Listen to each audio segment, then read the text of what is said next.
O título do estudo de hoje se apresenta paradoxal: a redenção do exílio.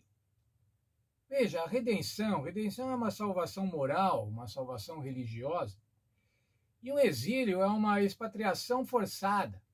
Como que uma expatriação forçada, como que forçar as pessoas a saírem do lugar onde elas estão pode ser uma redenção, pode ser uma salvação moral, pode ser uma salvação religiosa ou ideológica. A unidade que se apresentava na época de Babel, quando o povo resolveu construir Babel, quando os governantes resolveram construir a torre, era perigosa. Por que ela era perigosa? Veja lá Gênesis 11:1. Ora, toda a terra tinha uma só língua e uma só maneira de falar. Na verdade, irmãos, isso que a princípio parece uma coisa boa é extremamente perigoso. As mesmas palavras, o mesmo discurso, a mesma ideologia.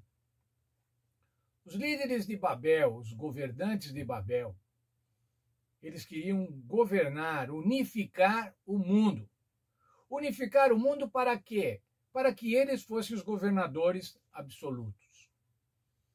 A história recente, irmãos, tem mostrado o perigo de líderes carismáticos, de líderes que promovem unificação, líderes messiânicos, que apresentam sociedades ultranacionalistas. Veja como é bom ser ultranacionalista, honrar a tua pátria, amar a tua pátria, mas que se apresentam, na verdade, como ideologias totalitárias, ideologias fascistas. Podemos nos lembrar de Hitler e de Mussolini, os dois governantes, os dois governadores que promoveram a Segunda Guerra Mundial.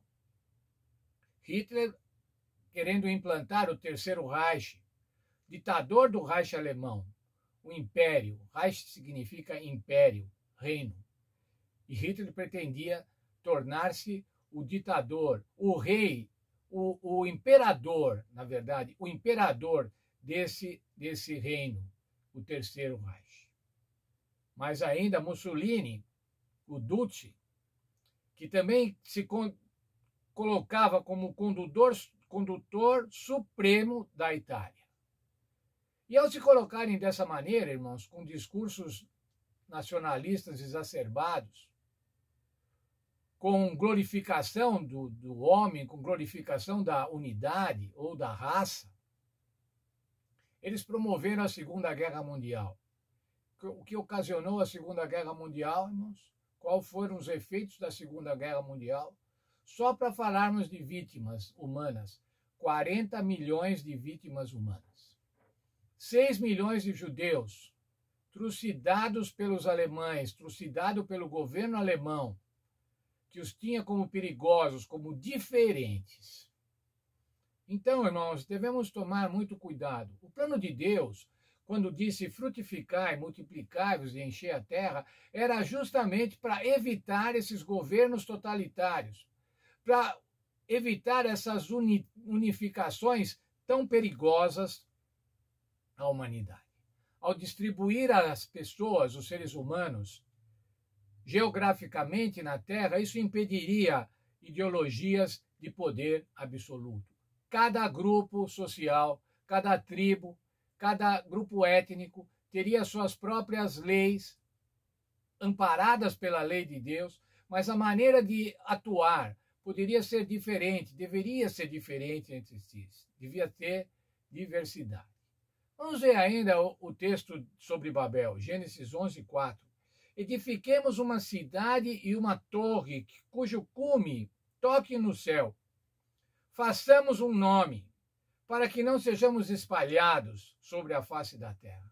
O Senhor tinha dito que era para se espalhar, e eles agora estavam falando, vamos fazer um nome, vamos fazer um império, vamos ter o poder, não vamos nos espalhar na terra. O termo Babilônia, irmão, significa porta do céu. E o projeto da torre expressava essa ideologia. Queremos chegar ao céu. Nós somos Deus. Nós vimos, irmãos, já Satanás, Lúcifer, Lá no céu teve essa. Serei semelhante ao Altíssimo, subirei nas alturas do céu. O desejo absoluto, o desejo totalitário de seres humanos e também de Satanás, e que depois foi expresso nos seres humanos. O texto da lição da Escola Sabatina, na página 59, diz o seguinte: por terem desejado chegar à porta de Deus, por se considerarem como Deus, acabaram confundidos e muito menos poderosos do que antes. Esse texto está no livro Patriarcas e Profetas, de Ellen White, na página 92. Então, irmãos, dá para entender por que o exílio foi a redenção. O exílio foi a libertação de um projeto totalitário. O exílio pós-Babel foi o responsável por destruir um projeto totalitário, um projeto de poder. Versos 7 a 9 de Gênesis 11, então o Senhor confundiu os idiomas, tornou a comunicação difícil e agora os grupos sociais, os grupos linguísticos se separaram, mas ainda cessaram de edificar a torre, foram espalhados pelo Senhor sobre a face da terra. Veja, irmãos, um exílio, uma expatriação forçada, um deslocamento forçado, que foi uma bênção redentora. Veja, irmãos, o Senhor Deus nunca teve plano de que homens fossem governados por governos totalitários. Nunca foi plano de Deus que os homens tivessem, por conta de ideologias, pensamentos uniformes, pensamentos únicos. Mas o Senhor tem seus filhos criados à sua imagem para que possam escolher, para que possam decidir e para que possam agir segundo critérios morais.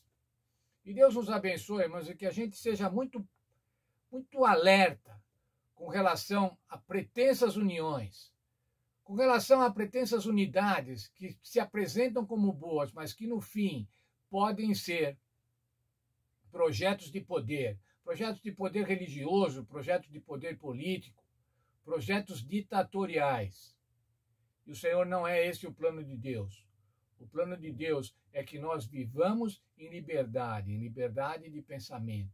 Obviamente, irmãos, essa liberdade de pensamento é pautada pela vontade de Deus, fazer conforme a vontade de Deus, ser leais a Deus. Mas podemos ser leais a Deus, irmãos, de maneiras diferentes.